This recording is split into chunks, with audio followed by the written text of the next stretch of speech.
мляко. Мляко, мляко. Мляко, мляко. Мляко, мляко. Започвам аз с рими, веднага да редя на млякото любимо, ще ги посветя. Излъчвам маса и рана, моята сила е голяма.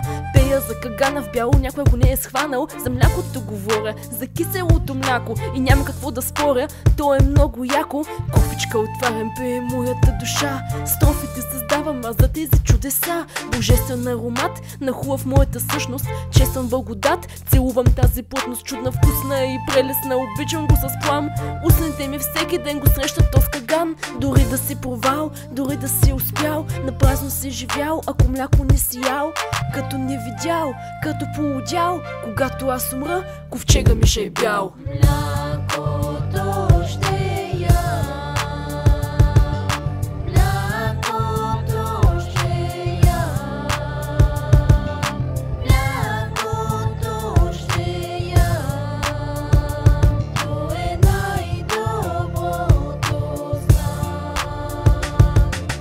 Пея тая песен, това е моята мантра за този дар чудесен, даден ни от ангра. Навярно има мандра, горе свят небесен, с весел глас успявам, аз сер деликатесен. Дава радост, здраве, сила, най-добре го знам. Свилица, лъжица, вила, млякото аз ям. Български октобацилус, стрептококус, термофилус, правят тоя фокус, бокус, се създават и светило. Млечното вълшебство, обичам го от детство, вечно е това прабългарско наследство. Завещано е от тях, през претопят в славяните, кагана в бяло, пак ще срещам най-велик на Балканите. Дори като се омъжа и имам деца, дори когато стана аз дърта овца, в живота ми ще има място винаги голямо за киселото млякото с каганска в там в бяло.